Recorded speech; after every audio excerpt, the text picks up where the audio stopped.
Más de 40 misiones diplomáticas en 14 años. Un ejército ciudadano creado desde la nada. Dos libros que, 5 siglos después, siguen dictando las reglas del poder en todo el mundo. Una silueta delgada, vestida de negro, que recorre los pasillos de una cancillería mientras Europa arde. Y sin embargo, el hombre que enseñó a los gobernantes cómo gobernar murió en la pobreza, rechazado por todos los bandos. ¿Puede un fracasado en la política convertirse en el mayor maestro de la política? ¿Puede alguien amar tanto a su patria que sacrifique por ella hasta su propia alma? Bienvenidos a Historias de Creadores. Soy Adrián Montero, y hoy os traigo la historia de Niccolò Machiavelli. Para comprender a este hombre, que redefinió el pensamiento político de Occidente, debemos regresar a una Florencia donde la pobreza de un padre ocultaba la semilla del genio. En la Florencia de 1469, un niño nació en una familia que llevaba siglos ocupando los cargos más altos de la República y que, sin embargo, no podía pagar sus deudas. Su padre, Bernardo, era doctor en leyes, un hombre culto, formado en la tradición jurídica florentina, que conocía los textos clásicos con la intimidad de quien los ha frecuentado durante décadas. Pero la ley que mejor conocía era la de su propia exclusión. Como deudor insolvente, tenía vedado el acceso a cualquier cargo público en Florencia. La ciudad que sus antepasados habían ayudado a gobernar le cerraba las puertas de la vida cívica. Bernardo administraba unas pequeñas tierras en las afueras de la ciudad y complementaba sus escasos ingresos con el ejercicio casi clandestino de la abogacía. No podía permitirse la vida que correspondía a su linaje, pero sí podía permitirse algo que resultaría más decisivo que cualquier fortuna material. Bernardo compraba libros. Los compraba con una obstinación que desafiaba la prudencia económica, y con ellos fue construyendo una biblioteca que se convertiría en la verdadera herencia familiar. Cuando Niccolò tenía 8 años, su padre obtuvo una copia completa de la obra de Tito Livio y preparó un índice de ciudades y lugares para el impresor. Aquel gesto revela la naturaleza del hombre. No se contentaba con poseer los libros, sino que los trabajaba, los organizaba, los convertía en instrumentos de conocimiento. Florencia era entonces el epicentro intelectual de Europa. En sus calles convivían artistas, filósofos, banqueros y clérigos en una mezcla que no se había visto desde la Atenas clásica. Cosimo de Medici había traído a Marsilio Ficino para traducir a Platón. En los talleres del barrio de Oltrarno se forjaban las obras que definirían el Renacimiento. La familia Rucellai cultivaba jardines donde se debatía sobre filosofía antigua, con el mismo fervor con que se discutían las alianzas militares. Lorenzo el Magnífico gobernaba con una mano en los libros de cuentas y otra en los versos de Poliziano. Era una ciudad que respiraba ambición, belleza y conspiración a partes iguales. En ese escenario creció Niccolò, en el barrio de Santo Espíritu, al otro lado del Arno. Tuvo 3 hermanos, Primavera, Margherita y Toto, que años después se haría sacerdote. Su madre, Bartolomea di Stefano Nelli, falleció en 1496. De la infancia de Niccolò sabemos poco, pero lo que sabemos resulta elocuente. A los 7 años ya estudiaba latín. A los 12 traducía obras en lengua vulgar al latín, una habilidad que delataba no solo aptitud lingüística, sino una familiaridad precoz con el pensamiento clásico.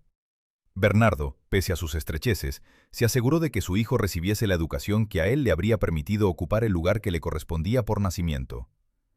El joven Niccolò leía a Cicerón, que era el autor predilecto de su padre. Leía a Virgilio, a Salustio, a Tácito, a César, a Ovidio, a Séneca. Leía a Plauto y a Terencio, cuyas comedias marcarían su propia obra dramática décadas más tarde. Leía a Tito Livio, cuya historia de Roma se convertiría en el andamiaje de su pensamiento político. Entre los autores italianos, frecuentaba a Dante y a Petrarca. También accedió a los griegos en traducción latina. Tucídides, Platón, Genofonte, Aristóteles, Polibio, Plutarco. Aquella biblioteca paterna no era un adorno ni un lujo. Era un taller donde se forjaba una mente que años después escribiría, en sus discursos, que las cosas que moldean a un muchacho en sus años tiernos regularán su conducta para siempre. A los 12 años, comenzó a estudiar bajo la dirección de Paolo da Ronciglione, un sacerdote célebre por haber formado a numerosos humanistas de primera línea.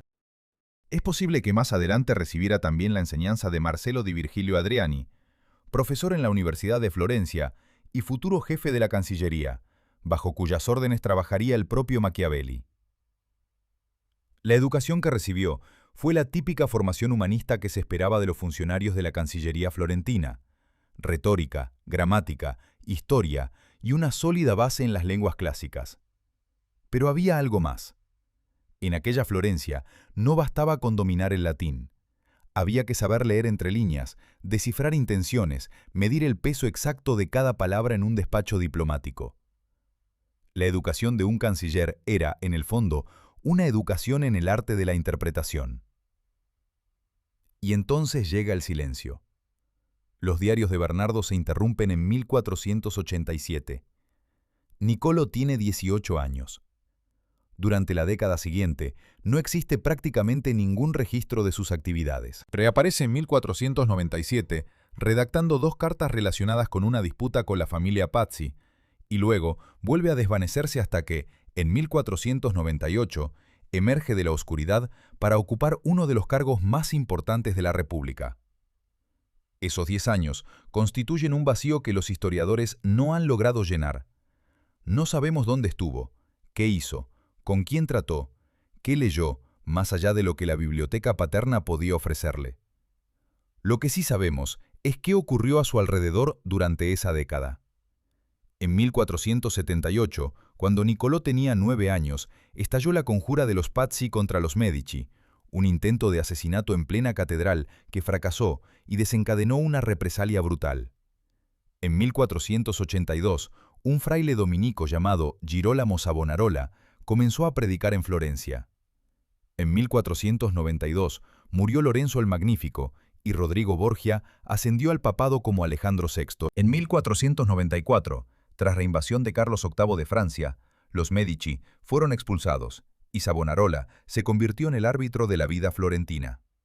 Fue una década en la que Florencia pasó de la estabilidad medicea a la teocracia de un profeta. Niccolò, en algún lugar de la ciudad, observaba: cuando reaparecen los documentos, es un hombre formado.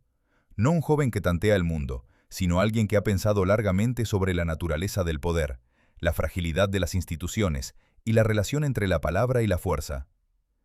Aquellos 10 años de silencio fueron casi con toda seguridad los años en que Niccolò Machiavelli se hizo a sí mismo. No en las aulas de una universidad ni en los despachos de una cancillería, sino en la soledad de una biblioteca modesta, rodeado de los libros que un padre endeudado había comprado con el dinero que no tenía. Bernardo murió en el año 1500, cuando Niccolò llevaba ya 2 años en su cargo. No llegó a ver lo que su hijo construiría a partir de aquella herencia silenciosa, pero fue él quien puso los cimientos. El doctor en leyes, que no podía ejercer la política, legó a su hijo las armas para reinventarla. El 23 de mayo de 1498, en la Piazza de la Signoria de Florencia, 3 cuerpos colgaban de una horca levantada sobre una pira. El del centro pertenecía a Girolamo Savonarola, fraile dominico que durante 4 años había gobernado la ciudad desde el púlpito. Junto a él pendían Fray Domenico da Pesia y Fray Silvestro Maruffi. La multitud que llenaba la plaza era, en buena parte, la misma que años antes había seguido las prédicas del fraile con devoción febril.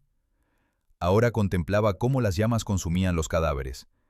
Las autoridades ordenaron recoger las cenizas y arrojarlas al Arno, para que no quedase reliquia alguna. Florencia borraba a su profeta con la misma intensidad con que lo había adorado. Pocos días después de aquella ejecución, un hombre de 29 años, sin experiencia política conocida, fue nombrado jefe de la segunda Cancillería de la República Florentina. Se llamaba Niccolò Machiavelli. Un mes más tarde, recibió además el cargo de secretario del Comité de los 10, el órgano encargado de los asuntos militares. 2 nombramientos de enorme responsabilidad para alguien que, hasta donde alcanza los documentos, jamás había servido como aprendiz en la administración pública. La coincidencia temporal resulta llamativa. El profeta cae y el funcionario asciende casi en el mismo gesto.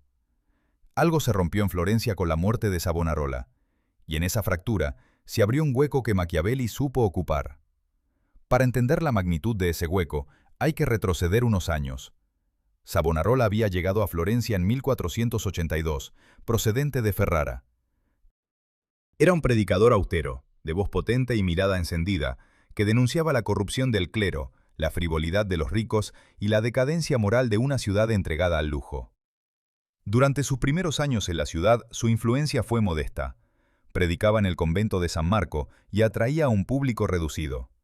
Pero a partir de 1490, cuando regresó a Florencia tras varios años predicando en otras ciudades, su mensaje comenzó a calar con una fuerza que sorprendió a todos, incluido quizá a él mismo.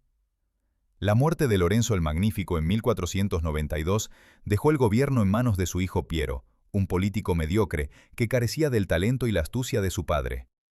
Cuando Carlos VIII de Francia invadió Italia en 1494, Piero negoció con torpeza y humillación. Los florentinos lo expulsaron. En ese vacío de poder, Savonarola se convirtió en la voz dominante de la ciudad. No ocupó ningún cargo formal, pero su autoridad moral era tan abrumadora que las instituciones se plegaban a sus dictados. Impulsó la creación del Gran Consejo en 1496, una reforma que ampliaba la participación política y que pretendía devolver el gobierno al pueblo. Organizó las célebres hogueras de las vanidades, en las que los florentinos arrojaban al fuego espejos, naipes, libros considerados impíos, pelucas y obras de arte. Incluso Botticelli, según se cuenta, entregó algunas de sus pinturas a las llamas. Machiavelli asistió a varias de las prédicas de Savonarola, un dato significativo si se tiene en cuenta que no parecía especialmente inclinado a frecuentar los oficios religiosos. En una carta a un amigo fechada en 1498, describe los sermones del fraile con una mezcla de admiración intelectual y distancia analítica. Le impresionaban su erudición y su habilidad retórica. Savonarola era capaz de convencer a los florentinos, que no eran precisamente un pueblo ingenuo, de que hablaba directamente con Dios.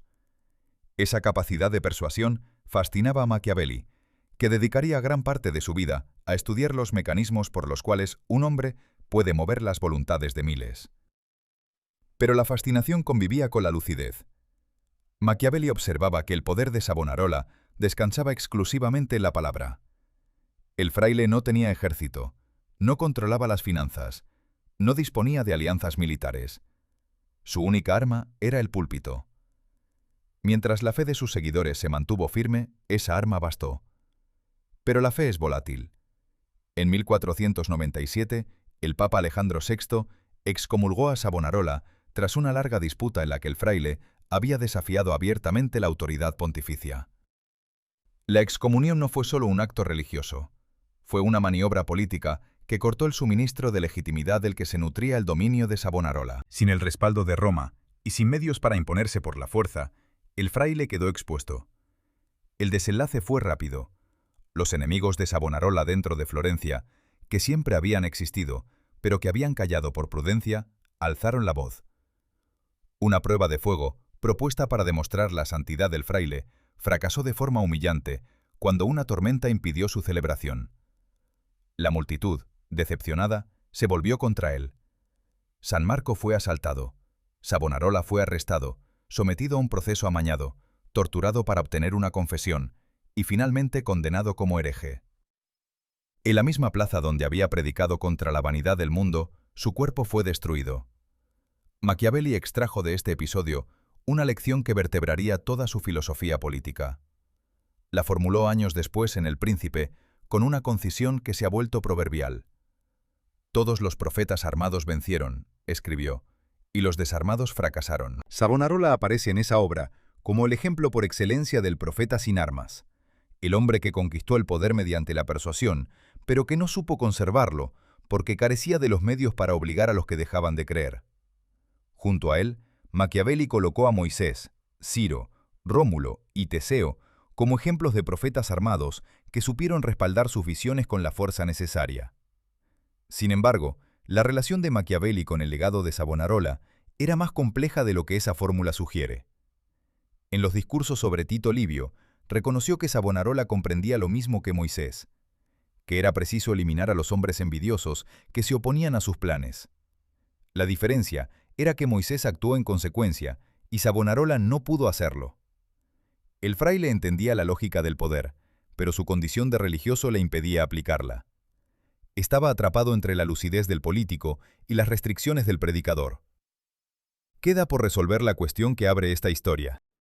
Un hombre sin experiencia documentada en la administración pública obtiene, a los 29 años, uno de los cargos más importantes de la República, apenas unos días después de la ejecución de Savonarola.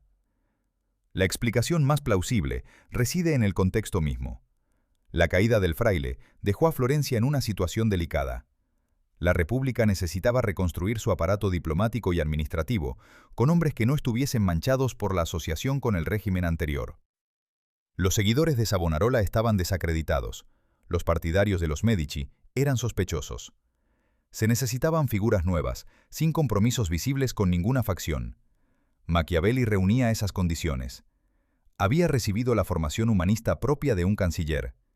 Dominaba el latín, conocía los clásicos, sabía redactar con precisión y elegancia. Y, sobre todo, no debía favores a nadie. Su nombramiento fue apoyado por Marcello Adriani, que acababa de asumir la dirección de la primera Cancillería, y que probablemente había sido su maestro. Adriani conocía sus capacidades y necesitaba colaboradores de confianza.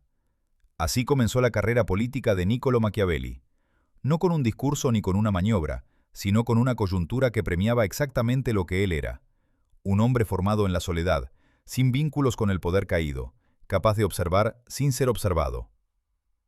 Florencia acababa de aprender, del modo más brutal posible, que la palabra sin la espada es un arma incompleta. Machiavelli tomó nota.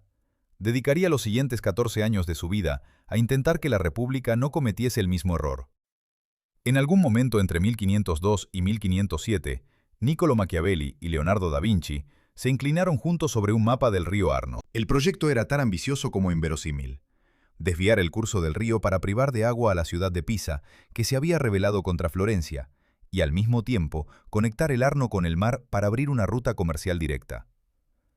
Dos de las mentes más extraordinarias del Renacimiento, unidas por un problema de ingeniería hidráulica que era también un problema militar y económico. El proyecto fracasó. Las obras se empantanaron, los costes se dispararon y el río se negó a obedecer los cálculos de Leonardo. Pero aquel episodio revela algo esencial sobre Machiavelli en su etapa de funcionario. Era un hombre que pensaba a gran escala, que concebía soluciones donde otros veían solo dificultades y que no temía aliarse con el talento más radical de su tiempo. Su cargo en la Segunda Cancillería le situaba al frente de los asuntos exteriores en los territorios sometidos a Florencia. En la práctica, eso significaba que era el hombre que la República enviaba a negociar con las potencias que la amenazaban, a sofocar rebeliones en las ciudades vasallas y a recopilar la información que el gobierno necesitaba para tomar decisiones. No era un embajador en el sentido formal del término, pues la República reservaba ese título para figuras de mayor rango social. Era algo más útil y más expuesto: un enviado que observaba, informaba y, cuando podía, influía. Su primera misión diplomática tuvo lugar en noviembre de 1498, un breve viaje a Piombino. En marzo del año siguiente, negoció una disputa de pagos con el capitán mercenario Jacopo da Piano, en Pontedera. En julio, visitó a la condesa Caterina Sforza en Forlì, una mujer de carácter formidable que gobernaría su señorío con una determinación que Machiavelli recordaría en varias de sus obras. Aquellas primeras misiones fueron modestas, pero le sirvieron para desarrollar las habilidades que definirían su carrera: la capacidad de leer las intenciones detrás de las palabras, de calibrar la fuerza real de un interlocutor y de redactar despachos que transmitieran al gobierno florentino no solo los hechos, sino su significado. La primera misión verdaderamente importante fue la que le llevó a la corte de Francia entre julio de 1500 y enero de 1501. Allí conoció a Georges d'Amboise, cardenal de Rouen y ministro de Finanzas de Luis XII. Francia era entonces la potencia dominante en la política italiana, y Machiavelli pudo observar de primera mano cómo funcionaba una monarquía centralizada, con un ejército propio y una burocracia eficiente. El contraste con la fragmentación italiana le resultó doloroso.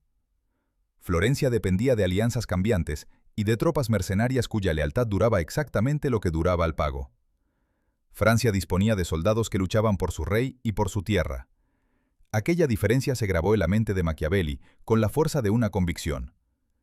A lo largo de la década siguiente, las misiones se multiplicaron. Visitó la corte del emperador Maximiliano I en 1507, un viaje que le mantuvo alejado de Florencia durante meses. Fue enviado varias veces a Pisa, que seguía resistiéndose al dominio florentino. Acudió ante el Papa Julio II, sucesor de Alejandro VI y enemigo declarado de los Borgia. En total, Machiavelli realizó más de 40 misiones diplomáticas durante sus 14 años al servicio de la República. Era una vida itinerante, agotadora, alejada de su esposa Marietta Corsini, con quien se había casado en agosto de 1501 y con quien tendría varios hijos: Bernardo, Primerana, Baxina, Ludovico, Piero, Guido y Toto, además de una hija sin nombre que, como Primerana, moriría en la infancia. Pero la idea que más le obsesionaba no era diplomática, sino militar. Machiavelli estaba convencido de que la dependencia de Florencia respecto a los ejércitos mercenarios era una enfermedad mortal. Los mercenarios, argumentaba, luchaban por dinero y no por lealtad. Eran valientes cuando no había peligro y desaparecían cuando la batalla se ponía difícil. Un capitán mercenario con talento era peligroso porque podía volverse contra quien le pagaba. Uno sin talento era inútil. La solución, según Machiavelli, era crear una milicia ciudadana, un ejército compuesto por florentinos que defendiesen su propia tierra con la motivación de quien protege lo suyo. La idea no era nueva. Roma había construido su imperio con legiones de ciudadanos, y Machiavelli conocía esa historia mejor que nadie. Pero en la Italia del siglo XVI, donde la guerra era un negocio gestionado por profesionales contratados, la propuesta resultaba casi revolucionaria. Machiavelli encontró en Piero Soderini, el gonfaloniero vitalicio elegido en 1502, un aliado receptivo. Soderini confiaba en el secretario y le dio el margen necesario para llevar adelante el proyecto. Entre 1505 y 1506, Machiavelli organizó la milicia florentina, reclutando campesinos del contado y sometiéndolos a un entrenamiento que imitaba, en la medida de lo posible, la disciplina de los ejércitos antiguos. En 1507 fue nombrado canciller del recién creado Comité de los Nueve, el órgano encargado de supervisar la milicia. El proyecto funcionó, al menos en apariencia. En 1509, la milicia contribuyó a la rendición de Pisa, que llevaba años resistiendo el asedio florentino. Fue un triunfo que pareció confirmar la visión de Machiavelli. Pero la verdadera prueba llegó 3 años después, y el resultado fue devastador. En el verano de 1512, un ejército español al servicio del Papa Julio II avanzó contra Florencia. La milicia de Machiavelli se enfrentó a los veteranos españoles en la ciudad de Prato. La batalla fue una carnicería. Los milicianos, campesinos sin experiencia real de combate, fueron aplastados por tropas profesionales endurecidas en las campañas de Italia. Prato fue saqueada con una brutalidad que horrorizó a toda la península. La derrota de Prato fue el fin de la República de Soderini, y con ella, el fin de la carrera política de Machiavelli. Soderini fue depuesto y enviado al exilio. Los Medici regresaron a Florencia en septiembre de 1512, restaurando el control que habían perdido 18 años antes. Machiavelli fue uno de los pocos funcionarios destituidos inmediatamente tras el cambio de régimen. Su vinculación con Soderini y con la República lo convertía en sospechoso. El hombre que había pasado 14 años intentando dotar a Florencia de las armas propias que consideraba indispensables para su supervivencia, vio cómo esas mismas armas se desmoronaban en su primera prueba seria. La milicia no fracasó porque la idea fuese mala, sino porque el tiempo y los recursos habían sido insuficientes para transformar a campesinos en soldados capaces de resistir a un ejército profesional. Machiavelli lo sabía.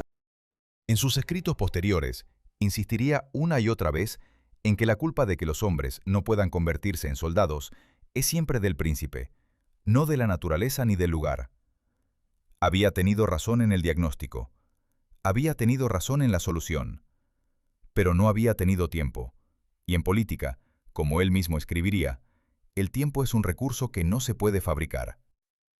La noche del 31 de diciembre de 1502, en la fortaleza de Sinigaglia, Cesare Borgia ofreció una cena a 4 de sus capitanes, Vitellozzo Vitelli, Oliverotto da Fermo, Paolo Orsini y el duque de Gravina. Habían conspirado contra él meses antes, uniéndose en una liga que amenazó con destruir todo lo que Borgia había construido en la Romaña. Ahora acudían a una reconciliación que Borgia había orquestado con paciencia y dulzura fingidas. Les recibió con cortesía, les hizo creer que los rencores estaban olvidados, y cuando los tuvo dentro de la fortaleza, ordenó desarmarlos y estrangularlos. Niccolò Machiavelli estaba allí. Había sido enviado por la República de Florencia como observador ante la corte de Borgia, y presenció de cerca aquella masacre calculada. Escribió un relato célebre de los hechos que circuló por las cancillerías de toda Italia. Machiavelli había conocido a Cesare Borgia por primera vez ese mismo año, 1502. La República lo envió en misión diplomática ante el hijo del Papa Alejandro VI, que en pocos años había pasado de ser un cardenal adolescente a convertirse en el señor de facto de la Romaña. Borgia era entonces duque de Valentinois, título concedido por el rey de Francia, y estaba en plena expansión territorial. Conquistaba ciudades con una rapidez que aterrorizaba a sus vecinos. Deponía a los pequeños tiranos que habían gobernado las ciudades romañolas durante generaciones. Instalaba administradores eficientes y aplicaba una justicia sumaria que, por brutal que fuese, resultaba preferible al caos anterior. Las tierras que pasaban a su control experimentaban casi de inmediato una mejoría en el orden público. Para Machiavelli, aquel joven de 27 años encarnaba algo que no había visto en ningún otro gobernante de su tiempo. Borgia no dependía de la buena voluntad ajena. No confiaba en la lealtad de sus aliados, ni esperaba que sus enemigos cumpliesen sus promesas. Trabajaba sin descanso para sentar los cimientos de su poder futuro, consciente de que cada día, sin consolidar lo ganado, era un día regalado a la fortuna. Machiavelli observó que Borgia utilizaba la crueldad de manera deliberada y funcional. Cuando necesitó pacificar la Romaña, envió a Ramirro de Orco, un hombre despiadado que impuso el orden mediante el terror. Cuando el orden estuvo establecido y el odio popular se concentraba en Ramirro, Borgia lo hizo ejecutar y exhibir su cuerpo partido en dos en la plaza de Cesena. Con un solo acto, satisfizo la sed de justicia del pueblo y demostró que él, y no su subordinado, era la fuente última de autoridad. Machiavelli describió ese episodio con una admiración apenas disimulada. Pero la fascinación de Machiavelli por Borgia no era incondicional. Junto a la admiración, convivía una observación minuciosa de los errores y las debilidades. Borgia era hijo del Papa, y gran parte de su poder derivaba de esa circunstancia. Alejandro VI le proporcionaba dinero, tropas y legitimidad pontificia. Mientras el padre viviera, el hijo podía actuar con impunidad. Machiavelli, que reflexionaba constantemente sobre la diferencia entre las armas propias y las ajenas, no podía pasar por alto que el imperio de Borgia descansaba, en última instancia, sobre una base que no le pertenecía. El momento de la verdad llegó en agosto de 1503, cuando Alejandro VI murió. Borgia, que estaba gravemente enfermo al mismo tiempo que su padre, se encontró de pronto sin su principal sostén. Actuó con rapidez, negoció con las facciones romanas, aseguró sus fortalezas y maniobró para influir en la elección del nuevo papa. El breve pontificado de Pío III, que duró menos de un mes, le dio un respiro. Pero la elección de Julio II en noviembre de 1503 fue el golpe definitivo. Borgia había cometido un error que Machiavelli consideró imperdonable. Había apoyado la candidatura de Giuliano della Rovere, un enemigo declarado de la familia Borgia, creyendo que las promesas recibidas durante el cónclave serían cumplidas. Machiavelli fue enviado a Roma precisamente durante aquel cónclave y pudo observar de primera mano cómo Borgia apostaba su futuro a la palabra de un hombre que tenía todas las razones del mundo para destruirle. El declive fue rápido. Julio II no cumplió ninguna de sus promesas. Las ciudades de la Romaña se rebelaron. Los Orsini y los Colonna, familias romanas que Borgia había humillado, recuperaron su influencia. Borgia fue arrestado, enviado a España y encarcelado. Machiavelli celebró su caída en un poema, El primer decenio, donde escribió que la prisión era una carga que Borgia merecía como rebelde contra Cristo. La dureza de esas palabras contrasta con la admiración que había mostrado apenas meses antes. Pero no hay contradicción real. Machiavelli no admiraba a Borgia como persona, admiraba su método. Y cuando el método falló por un error de cálculo, la admiración dio paso al diagnóstico implacable. En 1503, un año después de su encuentro con Borgia, Machiavelli escribió un breve tratado titulado Del modo de tratar a los súbditos rebelados del Valle de Chiana. En esa obra, que anticipaba los temas de sus discursos sobre Tito Livio, contrastó los errores de Florencia con la sabiduría de Roma, y formuló un principio que ya había visto aplicar a Borgia. A los pueblos rebeldes hay que beneficiarlos o eliminarlos. No existe un camino intermedio que no conduzca al desastre. Era una lección aprendida en la escuela de la observación directa, no en los libros. La experiencia con Borgia dejó una huella indeleble en el pensamiento de Machiavelli. Le enseñó que la virtud política no es una cualidad moral, sino una capacidad operativa. La habilidad de prever, actuar con decisión y no depender de fuerzas que uno no controla. Le enseñó que la crueldad, usada con precisión y en el momento adecuado, puede ser más compasiva que la clemencia mal aplicada. Le enseñó que las promesas de los hombres son tan sólidas como el interés que las sustenta, y que confiar en la gratitud ajena es la forma más segura de perderse. Pero también le enseñó algo más sutil. La caída de Borgia demostró que incluso el hombre más virtuoso, en el sentido que Machiavelli daría esa palabra, puede ser vencido por la fortuna. Borgia hizo todo lo que debía hacer, o casi todo. Preparó los cimientos con inteligencia y resolución, pero no pudo prever que enfermaría al mismo tiempo que su padre, y no pudo evitar que la muerte de Alejandro VI le arrebatase el suelo bajo los pies. Años después, en El Príncipe, Machiavelli dedicó un capítulo entero a Borgia, y concluyó que solo merecía reproche por haber permitido la elección de Julio II. Todo lo demás fue obra de una fortuna adversa, contra la que Borgia había levantado todas las defensas razonables. Uno no debe ofender a un príncipe y luego confiar en él, escribió Machiavelli al inicio de su carrera. Borgia, que había aplicado esa máxima a todos sus enemigos, olvidó aplicarla al único que quedaba en pie. La cuerda del estrapado se tensó, y el cuerpo de Niccolo Machiavelli se elevó del suelo, suspendido por las muñecas atadas a la espalda. El peso del cuerpo caía sobre los hombros, que se dislocaban con un dolor que los supervivientes describían como insoportable. Era febrero de 1513. El hombre que durante 14 años había dirigido la política exterior de Florencia, en los territorios sometidos, que había negociado con reyes y papas, que había cenado con Cesare Borgia y debatido con cardenales, colgaba ahora en una celda como un delincuente común. Le aplicaron el tormento en varias sesiones, a lo largo de 22 días de cautiverio. Machiavelli soportó el dolor sin confesar, no delató a nadie, no admitió participación alguna en la conspiración contra los Medici, de la que se le acusaba. La caída había comenzado meses antes, en el verano de 1512, con la derrota de la milicia florentina en Prato. Los soldados españoles del Papa Julio II entraron en la ciudad y la saquearon con una violencia que dejó miles de muertos. El gonfaloniero, Piero Soderini, protector de Machiavelli durante una década, fue depuesto y marchó al exilio. El 1 de septiembre, Giuliano de Medici entró en Florencia para restaurar el dominio de su familia. La república que Machiavelli había servido dejó de existir. Machiavelli fue destituido el 7 de noviembre de 1512. De todos los funcionarios de la república, fue uno de los pocos apartados de inmediato. No se trataba de una purga masiva. Los Medici conservaron a la mayoría del aparato administrativo. Pero Machiavelli era demasiado visible, demasiado asociado con Soderini, demasiado identificado con la política republicana. Se le prohibió salir del territorio florentino durante un año y se le impuso una fianza considerable. En pocas semanas, pasó de ser uno de los hombres mejor informados de Italia a ser un ciudadano vigilado, sin cargo, sin ingresos y sin perspectivas.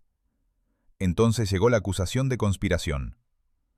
A principios de 1513 se descubrió una lista de presuntos conspiradores contra el nuevo régimen. El nombre de Machiavelli aparecía en ella. Los historiadores siguen debatiendo si su implicación fue real o si se trató de una coincidencia desafortunada. Lo cierto es que fue arrestado e interrogado bajo tortura. El estrapado era el método habitual en Florencia para obtener confesiones. Consistía en atar las manos del prisionero a la espalda, elevarlo mediante una polea y dejarlo caer bruscamente, provocando la dislocación de los hombros. Machiavelli resistió. No habló. Su liberación llegó gracias a un acontecimiento que no tenía nada que ver con él. En marzo de 1513, Giovanni de Medici fue elegido papa con el nombre de León X. Era el primer florentino en alcanzar el pontificado, y para celebrarlo, se decretó una amnistía que benefició a los presos políticos. Machiavelli salió de la cárcel con los hombros destrozados, sin cargos, pero también sin rehabilitación. Los Medici no le perdonaban. Simplemente dejaban de castigarle. Se retiró a la pequeña propiedad familiar en Sant'Andrea in Percusina, una aldea a pocos kilómetros al sur de Florencia. La casa, que aún se conserva, era modesta. Tenía unas tierras de escasa productividad y una posada cercana donde Machiavelli pasaría muchas tardes.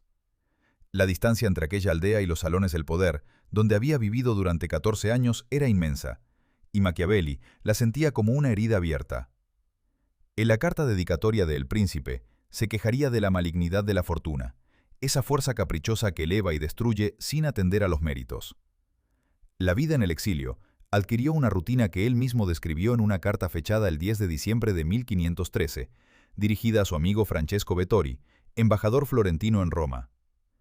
Es una de las cartas más célebres de la literatura universal, y merece ser recorrida con detenimiento. Por la mañana, contaba Machiavelli, se levantaba al alba y se dirigía a un bosque de su propiedad para supervisar la tala de leña. Pasaba un rato con los leñadores, discutiendo las pequeñas disputas del oficio. Después, se sentaba junto a una fuente, con un libro bajo el brazo, y leía a Dante, a Petrarca, a Tíbulo o a Ovidio. Leía sobre sus pasiones amorosas, y esos amores le hacían recordar los suyos propios, y durante un rato se recreaba en esos pensamientos. Por la tarde bajaba a la posada del camino. Allí se mezclaba con el posadero, un carnicero, un molinero y 2 horneros. Con ellos jugaba a los naipes y al chaquete, partidas que degeneraban en gritos y disputas por un puñado de monedas. Se rebajaba a ese nivel, escribía, porque sumergido en esa vileza, espantaba la malignidad de su destino, contento de que la fortuna lo pisotease de esa manera, para ver si se avergonzaba de ello. Pero al caer la noche, todo cambiaba. Machiavelli regresaba a casa y antes de entrar en su escritorio, se quitaba la ropa manchada de barro y sudor del día y se vestía con ropas de corte, las vestiduras que habría llevado en una audiencia con un rey o un papa. Así ataviado, cruzaba el umbral de su estudio y entraba en las cortes de los hombres antiguos. Allí, escribió, me reciben con amabilidad. Allí me alimento de ese alimento que es únicamente mío y para el cual nací. Allí no me avergüenzo de hablar con ellos y de preguntarles la razón de sus acciones, y ellos, por su humanidad, me responden. Y durante 4 horas no siento tedio alguno, olvido toda preocupación, no temo a la pobreza, no me espanta la muerte, me entrego entero a ellos. En esa misma carta, Machiavelli mencionó, casi de pasada, que había compuesto una obrita sobre los principados, un capricho, decía, donde vertía todo lo que sabía sobre la naturaleza del poder. Con esa frase despreocupada, introdujo en la historia lo que posiblemente sea el libro de política más famoso jamás escrito. El Príncipe no nació de la ambición académica ni del deseo de gloria literaria. Nació de la desesperación. Un hombre arrojado del poder, torturado, humillado y confinado en una aldea sin horizonte, volcó todo su conocimiento en un texto que era, al mismo tiempo, un tratado filosófico y una carta de presentación. Machiavelli necesitaba demostrar a los Médici que su experiencia y su inteligencia eran demasiado valiosas para desperdiciarlas en el campo. Dedicó la obra a Lorenzo de Médici, nieto de Lorenzo el Magnífico y gobernante de Florencia desde 1513. La dedicatoria no fue la primera opción. Machiavelli había pensado inicialmente en ofrecérsela a Giuliano de Medici, pero cambió de destinatario por razones que no están del todo claras. Existe una anécdota, quizá apócrifa, según la cual Lorenzo prefirió un regalo de perros de caza al manuscrito de El Príncipe. Si la historia es cierta, representa una de las ironías más crueles de la historia intelectual. El gobernante que despreció el libro se convirtió, precisamente por esa indiferencia, en una nota a pie de página en la historia del hombre que se lo dedicó. Lo que resulta extraordinario de aquel periodo es la velocidad con que Machiavelli transformó el sufrimiento en pensamiento. Fue torturado en febrero de 1513. Fue liberado en marzo. Para diciembre ya había escrito El Príncipe y había comenzado los discursos sobre la primera década de Tito Livio. En menos de un año, un hombre con los hombros rotos había producido los 2 textos fundacionales de la filosofía política moderna. La malignidad de la fortuna, que le había arrebatado el cargo y la libertad, le había concedido, sin saberlo, algo que ningún cargo podía dar: el tiempo y la soledad necesarios para pensar. Niccolò Machiavelli abrió su libro más famoso con una declaración que rompía con toda la tradición anterior. No iba a escribir sobre cómo deberían ser los gobernantes, sino sobre cómo son. No le interesaban las repúblicas imaginadas, ni los principados que nadie ha visto existir jamás. Le interesaba la verdad efectiva de las cosas, la verità effettuale, una expresión que utilizó una sola vez en toda su obra y que, sin embargo, se convirtió en la piedra angular de su pensamiento. Con esa frase, pronunciada en el capítulo 15 de El Príncipe, Machiavelli se separó de Platón, de Aristóteles, de Cicerón, de Agustín de Hipona y de todos los pensadores que habían construido modelos ideales de gobierno. Él proponía otra cosa: mirar el mundo tal como es y actuar en consecuencia. El Príncipe consta de 26 capítulos, precedidos por una carta dedicatoria a Lorenzo de Medici. Es un libro breve, directo, desprovisto de la ornamentación retórica habitual en los tratados de su época.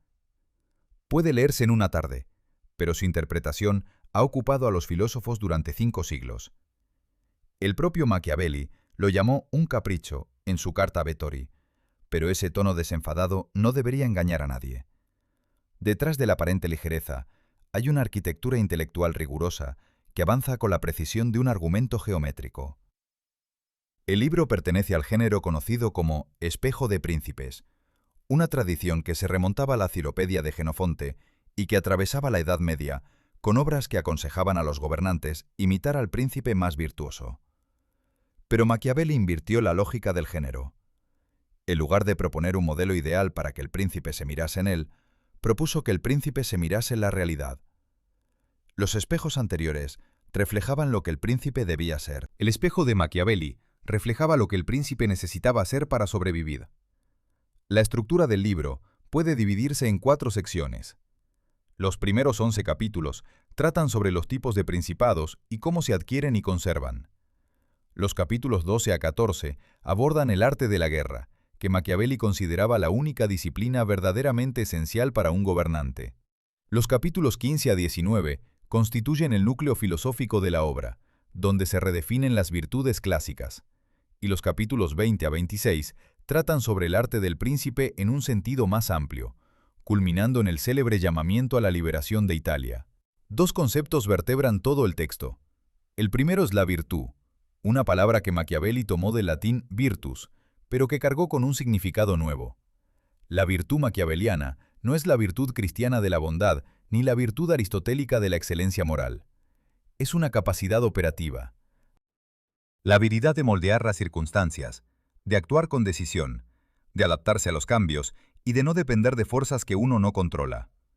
Un príncipe virtuoso, en el sentido de Machiavelli, es aquel que sabe cuándo ser bueno y cuándo no serlo, cuándo usar la clemencia y cuándo la crueldad, cuándo cumplir su palabra y cuándo romperla. La virtud implica dominio de sí mismo, conocimiento de los propios límites y una flexibilidad disciplinada que permita responder a cada situación con el instrumento adecuado.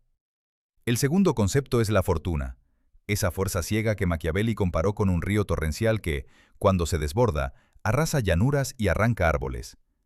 Frente a esa fuerza, el hombre virtuoso construye diques y canales en tiempos de calma, para que cuando llegue la crecida, el daño sea menor. Machiavelli admitió que la fortuna gobierna la mitad de las acciones humanas, pero reivindicó la otra mitad para la voluntad y la inteligencia del hombre. En una imagen que se ha hecho célebre, comparaba la fortuna con una mujer que se deja conquistar más por los impetuosos que por los cautelosos. Es una metáfora que ha suscitado controversia durante siglos. Algunos la leen como una afirmación de la capacidad humana para dominar el destino. Otros señalan que Machiavelli subraya que la fortuna permite ser conquistada, lo cual implica que la iniciativa última sigue siendo de ella. Los capítulos centrales del libro contienen las afirmaciones que forjaron la reputación de Machiavelli como maestro de la inmoralidad. Un príncipe debe aprender a no ser bueno, escribió, y usar o no usar esa capacidad según la necesidad. La liberalidad es una virtud peligrosa, porque obliga a gastar en exceso y acaba generando el desprecio de los súbditos. La crueldad, bien utilizada, puede ser más compasiva que la clemencia, porque un castigo ejemplar a tiempo evita el desorden que termina causando sufrimientos mayores. Un príncipe no debe preocuparse por ser considerado avaro ni cruel, siempre que esas cualidades le permitan gobernar con eficacia. Lo que importa no es la moral privada del gobernante, sino el resultado de sus acciones. Machiavelli ilustró estas ideas con ejemplos históricos que elegía con cuidado deliberado. Agatocles de Siracusa, que ascendió al poder desde la más baja condición mediante crímenes atroces, Fue descrito como un capitán excelente, cuya virtud era innegable, pero cuyos métodos no podían llamarse virtud en el sentido convencional. Sus crueldades le dieron el imperio, pero no la gloria.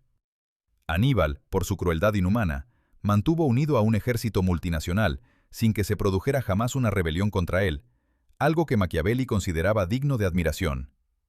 Escipión, por el contrario, fue demasiado clemente, y esa clemencia excesiva le habría arruinado si no hubiese vivido bajo la autoridad del Senado romano. El príncipe debía imitar al león y a la zorra, la fuerza del primero y la astucia de la segunda. Quien solo sea león no verá las trampas. Quien solo sea zorra no podrá defenderse de los lobos.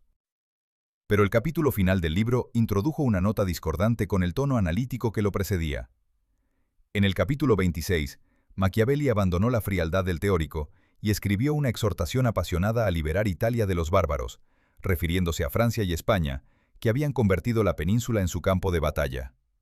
Invocó la figura de un redentor, mencionó los milagros que acompañaron a Moisés en su marcha hacia la tierra prometida, y cerró con unos versos del poema Italia mía, de Petrarca. Aquel final llevó a muchos intérpretes a una tercera lectura de Machiavelli, no como científico desapasionado, ni como maestro del cinismo, sino como patriota. La pregunta que planea sobre toda la obra es si Machiavelli fue sincero al dedicar El Príncipe a los Medici. Rousseau y Spinoza, cada uno por caminos diferentes, sostuvieron que el libro era en realidad una advertencia dirigida al pueblo, una demostración de los mecanismos del poder autocrático disfrazada de manual para tiranos. Otros intérpretes, como Leo Strauss, argumentaron que el libro es exactamente lo que parece, una enseñanza sobre el uso del mal en política, más peligrosa de lo que aparenta. Una tercera corriente, representada por Quentin Skinner y otros historiadores del republicanismo, sitúa El Príncipe en el contexto de la tradición republicana y subraya sus conexiones con los discursos sobre Tito Livio. La pluralidad de lecturas no es un accidente.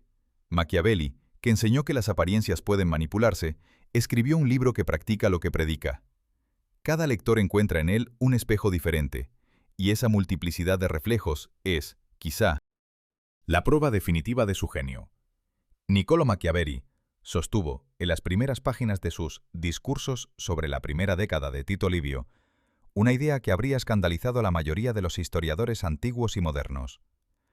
Los tumultos entre la plebe y el Senado de Roma, escribió, aquellas luchas intestinas que tantos autores habían condenado como causa de la decadencia romana, fueron en realidad la fuente de la libertad y la grandeza de la República. La discordia, no la concordia, había hecho grande a Roma. Lo que parecía un defecto era una virtud. Lo que parecía una enfermedad era la manifestación de un organismo sano que procesaba sus conflictos internos en lugar de reprimirlos. Esa afirmación no era un mero ejercicio de provocación intelectual. Era el fundamento de toda una teoría política que Machiavelli desarrolló en paralelo a El Príncipe y que en muchos sentidos resulta más ambiciosa y compleja que aquel libro breve. Los discursos son una obra extensa, dividida en 3 libros, que toma como pretexto un comentario sobre los 10 primeros libros de la historia de Roma de Tito Livio para construir un tratado sobre la naturaleza de las repúblicas, la dinámica del poder y las condiciones de la libertad política. Machiavelli comenzó a escribirlos probablemente en 1513, al mismo tiempo que componía El Príncipe, y siguió trabajando en ellos al menos hasta 1517. Fueron publicados póstumamente en 1531, un año antes que El Príncipe. La relación entre ambas obras ha sido objeto de uno de los debates más duraderos de la filosofía política. En la carta dedicatoria de los discursos, dirigida a sus amigos Zanobi Buondelmonti y Cosimo Rucellai, Machiavelli afirmó que el libro contenía todo cuanto sabía. Pero había dicho exactamente lo mismo en la dedicatoria de El Príncipe.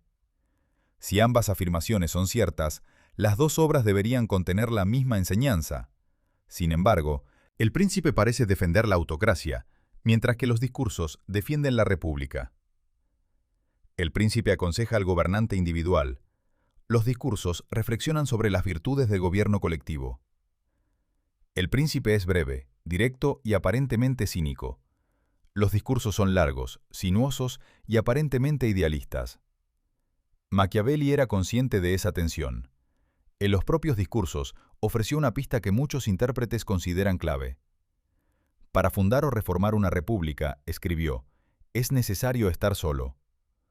Rómulo merece disculpa por haber matado a su hermano Remo, porque lo hizo por el bien común. Es la frase más cercana que Machiavelli pronunció jamás, al principio de que el fin justifica los medios, una expresión que se le atribuye constantemente, pero que nunca formuló en esos términos exactos. Lo que sugería era algo más matizado, que incluso una república necesita, en su momento fundacional, la acción de un individuo capaz de actuar como un príncipe. La libertad nace, paradójicamente, de un acto de autoridad. En el centro de los discursos se encuentra la teoría de los humores políticos, una idea que Machiavelli desarrolló de manera más elaborada que en El Príncipe. Toda ciudad, afirmó, está compuesta al menos por dos humores fundamentales, el del pueblo y el de los grandes. Los grandes desean dominar al pueblo. El pueblo desea no ser dominado. Estos deseos son incompatibles y generan un conflicto permanente que constituye la esencia misma de la vida política. En Roma, ese conflicto se canalizó a través de instituciones como el Tribunado de la Plebe, que dio al pueblo un cauce para expresar su descontento sin destruir el orden público. El resultado fue la libertad. En Florencia, por el contrario, el conflicto degeneró en facciones que despedazaron la ciudad, porque no existían instituciones capaces de contenerlo. La diferencia entre Roma y Florencia obsesionaba a Machiavelli. Roma supo transformar la discordia en energía cívica. Florencia la transformó en destrucción. La clave, según su análisis, residía en la calidad de las leyes y en la disposición del pueblo a respetarlas. Pero el respeto a la ley no nacía de la bondad natural de los ciudadanos, que Machiavelli no daba por supuesta, sino del miedo al castigo. Cuando el pueblo pierde el temor que le obliga a obedecer, la república se corrompe. Para restaurar la virtud original, es necesario recurrir a ejecuciones ejemplares que renueven el miedo y recuerden a los ciudadanos las consecuencias de la transgresión. Machiavelli lo expresó con una frialdad que resulta perturbadora. Hay que devolver la república a sus principios, y esos principios se recuerdan mediante el castigo, no mediante la persuasión. Los discursos contienen también la crítica más audaz que Machiavelli dirigió contra la Iglesia y contra el cristianismo. En 3 pasajes distintos, afirmó que la religión cristiana era responsable, al menos en parte, de la debilidad política de Italia. La Iglesia romana era la causa directa de la desunión italiana, porque tenía el poder suficiente para impedir que ningún otro estado unificase la península, pero no el poder suficiente para unificarla ella misma. El clero era deshonesto, y enseñaba a los hombres a creer que es malo hablar mal del mal. Y el cristianismo, al glorificar el sufrimiento y la humildad, había hecho al mundo afeminado, incapaz de la energía viril que las repúblicas antiguas exigían a sus ciudadanos. Esas críticas no significaban necesariamente que Machiavelli fuese ateo, aunque algunos intérpretes así lo han sostenido. En los propios discursos, reconoció que la religión era un instrumento político indispensable. Los romanos utilizaban la religión para mantener la disciplina en los ejércitos, para sancionar los juramentos y para dar legitimidad a las decisiones del Senado. Numa Pompilio, el segundo rey de Roma, comprendió que la fuerza de las armas no bastaba para civilizar a un pueblo recién fundado, y recurrió a la religión como complemento necesario. Machiavelli no condenaba la religión como tal, sino lo que consideraba una interpretación debilitadora del cristianismo. Llegó a sugerir que figuras como San Francisco y Santo Domingo habían salvado al cristianismo de la extinción al devolverlo a una interpretación centrada en la pobreza y la vida de Cristo, más cercana a la fortaleza que a la sumisión. Machiavelli dejó deliberadamente sin aclarar cuál era su posición religiosa personal. En una carta fechada el 16 de abril de 1527, apenas 2 meses antes de su muerte, escribió una frase que se ha convertido en una de las más citadas de toda su obra. «Amo a mi patria más que a mi alma». La frase admite múltiples lecturas. Puede significar que Machiavelli anteponía el deber cívico a la salvación personal. Puede significar que no creía en la salvación del alma y que, por tanto, el sacrificio era ilusorio. O puede significar que creía en ambas cosas, el alma y la patria, y que elegía conscientemente la segunda. Sea cual fuere la interpretación correcta, la frase revela a un hombre para quien la vida política constituía el horizonte último de la existencia humana. En todo el conjunto de El Príncipe y los discursos, Machiavelli no se refiere ni una sola vez al otro mundo, ni a una vida más allá de esta. Su pensamiento era radicalmente terrenal. La pregunta sobre cómo reconciliar los discursos con El Príncipe no tiene una respuesta definitiva, y quizá no deba tenerla. Machiavelli insinuó la suya en los propios discursos, al afirmar que las repúblicas necesitan el tipo de líderes que describen El Príncipe. Esos príncipes en una república no pueden gobernar según la justicia, porque quienes reciben lo que merecen no sienten obligación alguna, y quienes son dejados en paz no sienten gratitud. Hace falta, escribió con una expresión que eriza la piel, saber matar a los hijos de Bruto, es decir, usar la violencia para dar ejemplo a los enemigos de la república. Las dos obras no se contradicen, se complementan como las dos caras de una misma moneda. El Príncipe describe las cualidades del fundador. Los discursos describen la república que ese fundador debe crear, y que una vez creada, debe ser capaz de prescindir de él. En los jardines de la familia Rucellai, bajo la sombra más profunda y recóndita de los árboles que Bernardo Rucellai había plantado, imitando las descripciones de los textos clásicos, un grupo de jóvenes florentinos escuchaba a un hombre de mediana edad que les hablaba de Roma. El hombre era Niccolò Machiavelli. Los jóvenes eran, entre otros, Zanobi Buondelmonti, Cosimo Rucellai, Luigi Alamanni y Battista della Pala. Algunos de ellos conspiraban contra los Medici, otros simplemente deseaban comprender el mundo. Todos admiraban al antiguo secretario de la República, que en aquellos jardines leía y discutía los capítulos de una obra que estaba componiendo sobre Tito Livio. Lo notable del escenario no era solo la calidad de las conversaciones, sino la peligrosa ambigüedad de la situación. Los Orti Oricellari, como se conocía a aquellos jardines, habían sido sede de al menos dos conspiraciones. Una aristocrática durante la República de Soderini y una republicana tras el regreso de los Medici. Machiavelli, el hombre que había escrito El Príncipe, para ganarse el favor de los Medici, compartía ideas sobre la libertad republicana con hombres que tramaban derrocarlos. Aquella doble vida no era una contradicción, sino el reflejo de una posición imposible. Machiavelli necesitaba a los Medici para recuperar un cargo público, pero sus convicciones intelectuales le empujaban hacia el republicanismo. No era un conspirador, no hay evidencia de que participara en ningún plan concreto contra el régimen. Pero tampoco era un cortesano dócil. Era un pensador que buscaba interlocutores a la altura de sus ideas y los encontró entre aquellos jóvenes que frecuentaban los jardines Rucellai. A ellos dedicaría los discursos sobre Tito Livio, describiéndolos como hombres que merecían ser príncipes, aunque no lo fueran. Entre 1515 y 1527, Machiavelli se volcó en la creación literaria, con una intensidad que contrastaba con la parálisis de su vida política. Escribió poesía, compuso tercetos dedicados a amigos sobre temas como la ingratitud, la fortuna, la ambición y la oportunidad. Escribió una obra teatral que no ha sobrevivido, Las Máscaras, inspirada en las nubes de Aristófanes. Tradujo la Andriana de Terencio. Pero su logro más notable en el ámbito dramático fue Mandragola, probablemente escrita entre 1512 y 1520, y considerada una de las mejores comedias del Renacimiento italiano. La obra está poblada de personajes cuyos nombres evocan el mundo antiguo, como Lucrecia y Nicomaco, y sus temas centrales son la conspiración y el uso de la religión como máscara para fines inmorales. Es una comedia que hace reír, pero cuya risa deja un sabor amargo, porque debajo del humor late la misma visión desencantada del ser humano que anima El Príncipe. En 1520, Machiavelli publicó El arte de la guerra, la única obra importante en prosa que vio impresa durante su vida. El libro, escrito en forma de diálogo a la manera humanista, fue bien recibido tanto en Florencia como en Roma.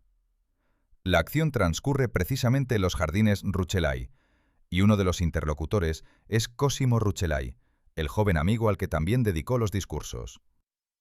El protagonista principal del diálogo es, sin embargo, Fabrizio Colonna, un capitán mercenario que encabezó las fuerzas españolas que obligaron a Soderini a capitular y permitieron a los Medici regresar a Florencia.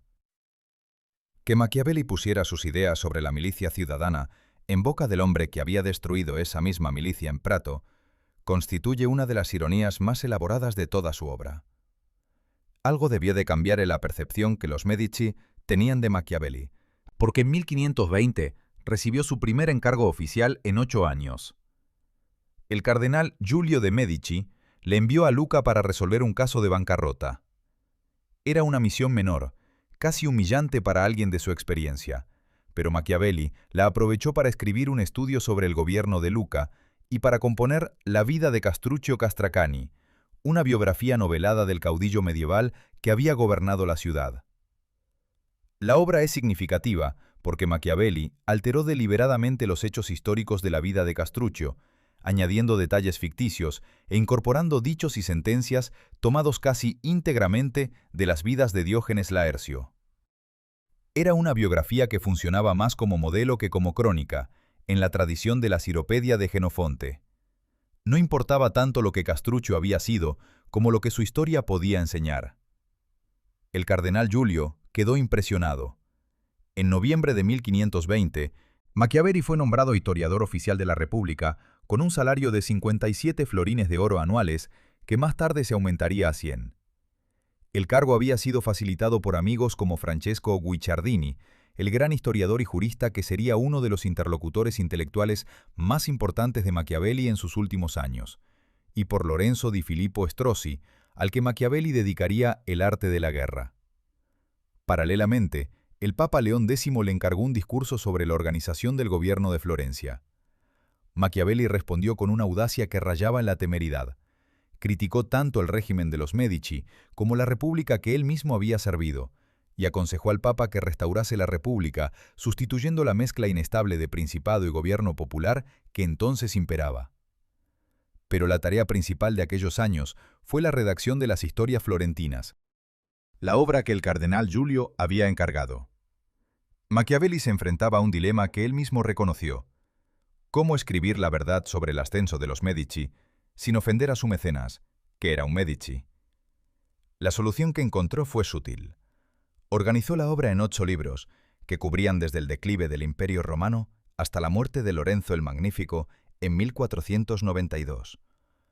Dentro de esa estructura amplia, insertó críticas al gobierno mediceo que estaban formuladas con suficiente elegancia como para poder ser leídas de 2 maneras: como observaciones históricas desapasionadas o como advertencias políticas dirigidas al presente. Era el arte de escribir entre líneas llevado a su máxima expresión.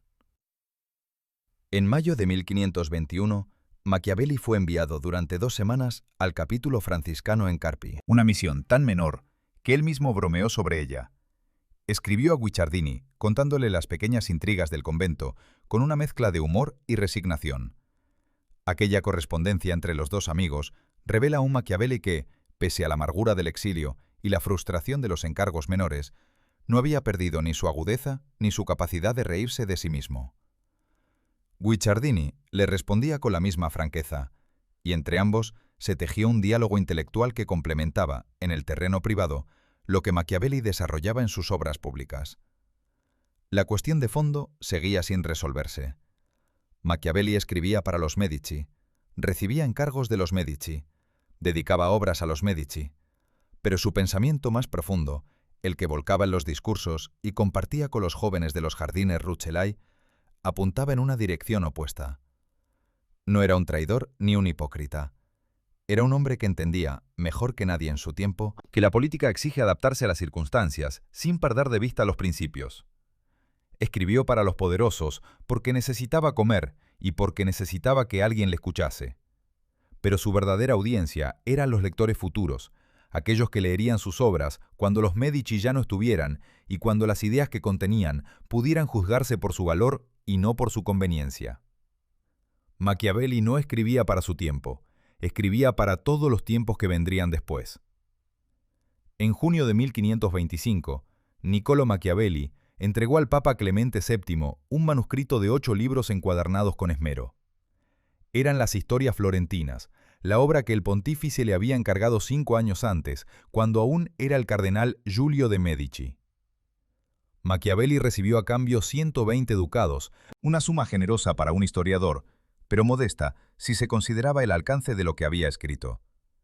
Porque aquel manuscrito no era solo una crónica de Florencia, era un tratado político disfrazado de historia, una reflexión sobre el poder, la corrupción y la decadencia encerrada dentro de un relato que abarcaba desde la caída del Imperio Romano hasta la muerte de Lorenzo el Magnífico en 1492, y contenía, bajo la superficie de una prosa respetuosa, una crítica sostenida contra la familia que se lo había encargado. Las historias florentinas son la obra más extensa de Machiavelli y la que mejor ilustra su maestría para decir una cosa mientras insinúa otra. El libro primero, que él mismo calificó como un tratado universal, narra la desintegración de Italia desde la caída de Roma. Machiavelli atribuyó esa desintegración a varias causas, entre ellas el cristianismo, que había debilitado el espíritu cívico de los pueblos, y las invasiones bárbaras, que habían fragmentado el territorio en señoríos incapaces de defenderse por sí mismos. El ascenso de Carlomagno, la intervención constante de los papas en la política temporal y la aparición de las ciudades libres completaban un panorama de división crónica que explicaba por qué Italia, la heredera de Roma, era ahora presa de cualquier potencia extranjera que decidiera cruzar los Alpes. Los libros segundo, tercero y cuarto se adentraban en la historia propiamente florentina, y aquí Machiavelli desplegó su análisis más sofisticado de los conflictos sociales. Florencia, escribió, era verdaderamente una ciudad grande y miserable. Grande por su riqueza, su cultura y la energía de sus ciudadanos. Miserable porque esa misma energía se consumía en luchas intestinas que no producían libertad, sino destrucción. A diferencia de Roma, donde el conflicto entre la plebe y el Senado se había canalizado a través de instituciones que fortalecieron la República, en Florencia las divisiones se multiplicaban sin control. Güelfos contra gibelinos, güelfos negros contra güelfos blancos, familias contra familias, facciones dentro de las facciones. Cada victoria de un bando no resolvía el conflicto, sino que lo subdividía en fragmentos más pequeños y más virulentos. Machiavelli narró esos conflictos con la atención de un clínico que estudia una enfermedad. Dedicó páginas extensas a figuras como Salvestro de Medici, que intentó reformar el gobierno, y Michele di Lando, que encabezó la revuelta de los Ciompi en 1378, la rebelión de los cardadores de lana, que produjo el gobierno más democrático que Florencia conocería, aunque duró poco tiempo. En boca de un líder plebeyo, probablemente el propio Michele di Lando, Machiavelli puso un discurso exageradamente maquiavélico que justificaba el uso de la violencia por los de abajo, con los mismos argumentos que el príncipe reservaba para los de arriba. Era un recurso narrativo brillante. Al dar a un obrero los razonamientos de un príncipe, Machiavelli sugería que la lógica del poder es universal e independiente de la posición social de quien la ejerce. Los libros quinto y sexto, que en apariencia debían centrarse en el ascenso de los Medici, sorprenden por dedicar la mayor parte de su extensión al problema de los ejércitos mercenarios en Italia. Machiavelli retomó un tema que le obsesionaba desde sus años como secretario: la dependencia de las ciudades italianas respecto a capitanes de ventura cuya lealtad estaba en venta permanente. Narró la famosa batalla de Anghiari y la audacia con que los mercenarios rompían su palabra cuando les convenía. Describió las hazañas de Francesco Sforza, que pasó de ser un capitán a sueldo a convertirse en duque de Milán, y señaló con amargura que los mercenarios tenían interés en prolongar las guerras porque la paz les dejaba sin empleo. Los dos últimos libros trataban finalmente a los Medici con detalle. Cosimo de Medici, el patriarca de la dinastía, aparecía retratado como un hombre desarmado que murió con gran gloria, célebre por su liberalidad y por su atención a la política interna de la ciudad. Machiavelli destacó que Cosimo casó prudentemente a sus hijos con familias florentinas, en lugar de buscar alianzas extranjeras, y que trajo a Florencia a filósofos como Juan Argirópulos y Marsilio Ficino, al que Machiavelli llamó el segundo padre de la filosofía platónica. Piero el Gotoso, hijo de Cosimo, fue presentado como un gobernante que carecía de la prudencia de su padre y que fomentó el resentimiento popular. Lorenzo el Magnífico recibió un tratamiento más complejo. Machiavelli alabó su juventud, su destreza militar y su deseo de renombre. Pero también señaló que tras el intento de asesinato de los Pazzi, Lorenzo necesitó una escolta armada permanente, detalle que sugería que su poder no era tan sólido como aparentaba. La pregunta sobre si Clemente VII comprendió la crítica oculta en el libro no tiene una respuesta definitiva. El Papa pagó los 120 ducados, lo cual indica satisfacción, o al menos ausencia de ofensa. Asignó a Machiavelli nuevas tareas, lo que sugiere que la relación no se deterioró. Es posible que Clemente no leyera la obra con la atención que merecía, absorbido como estaba por las crisis que se acumulaban sobre el papado. También es posible que la leyera y apreciara la habilidad con que Machiavelli había envuelto sus advertencias en un lenguaje de respeto formal. Un Medici inteligente habría reconocido en aquellas páginas no un ataque, sino un espejo, el mismo tipo de espejo que Machiavelli había ofrecido en El Príncipe. Los últimos años de Machiavelli estuvieron marcados por una actividad frenética que contrastaba con la melancolía de su correspondencia.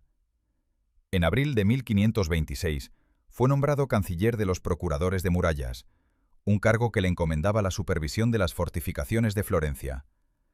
Era un puesto técnico, alejado de la diplomacia que había sido su verdadero oficio, pero lo aceptó con la diligencia de siempre.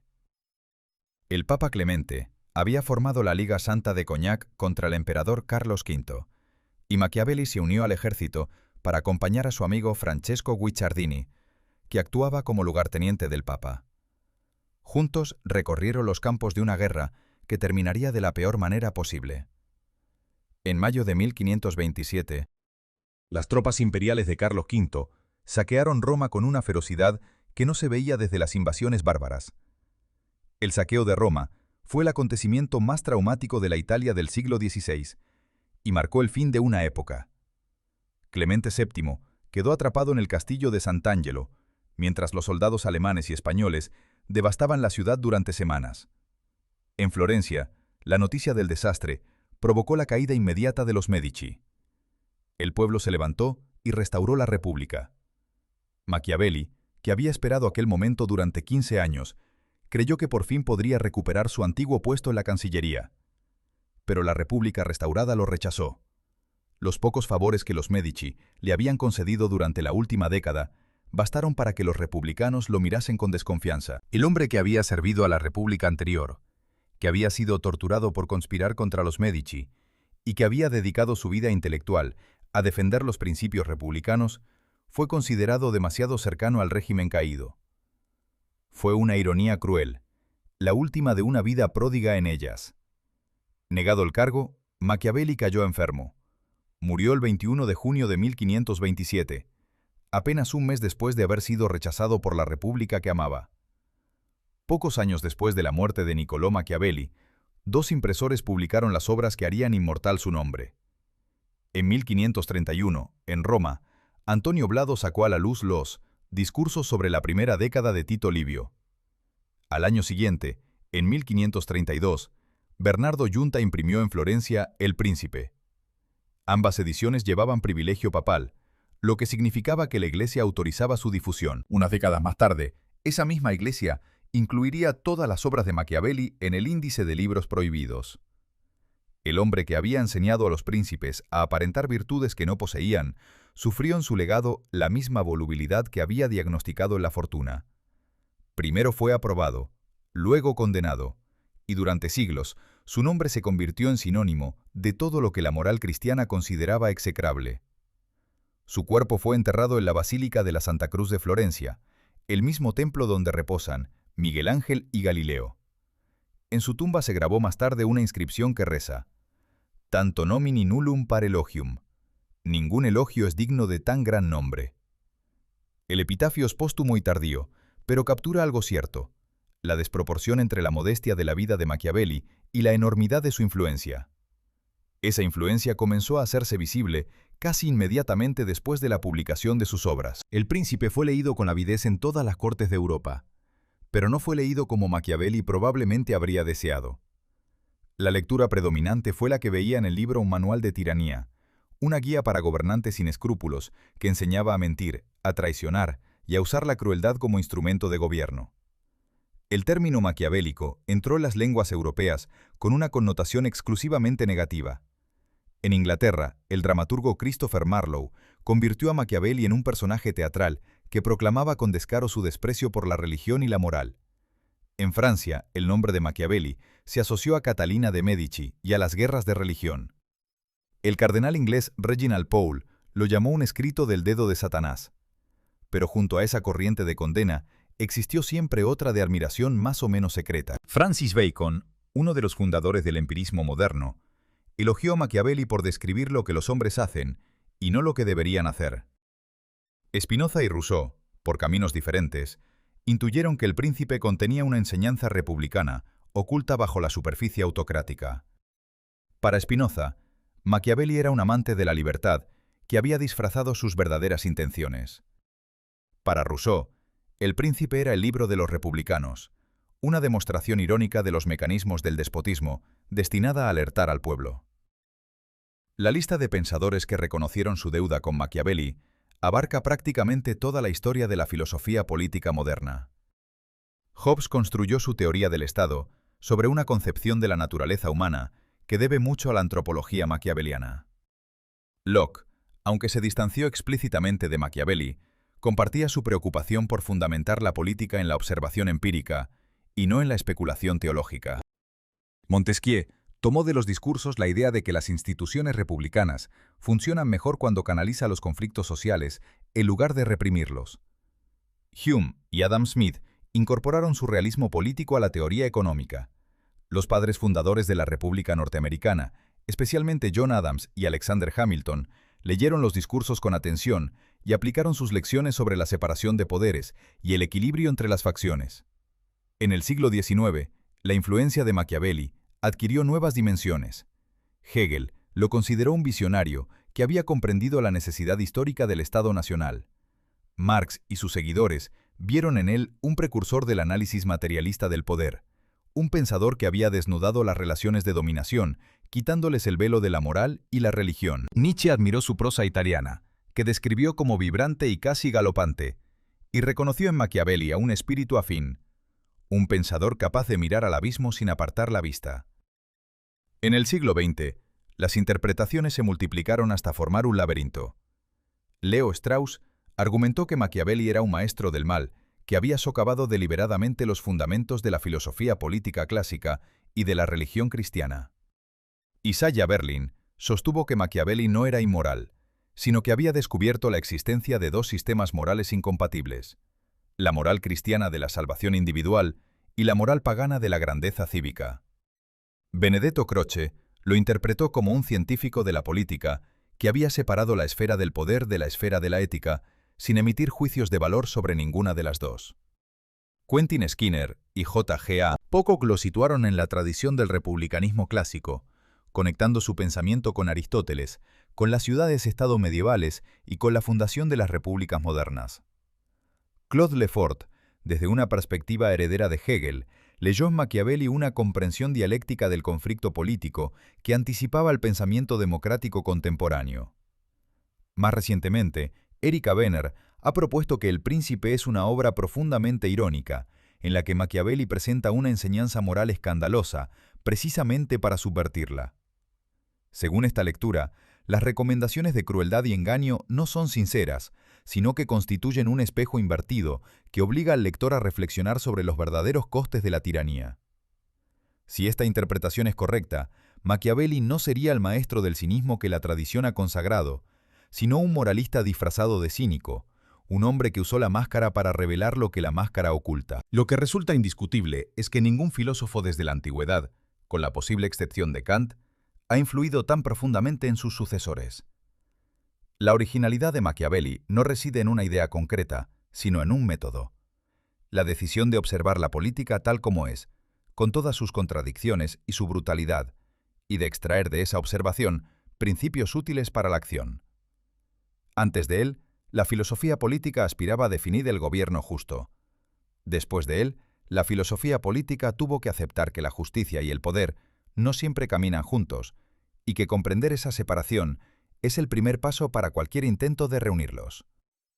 Machiavelli murió a los 58 años, rechazado por la república que amaba, ignorado por los Medici a quienes había intentado servir, sin haber visto publicada ninguna de las obras que lo harían inmortal.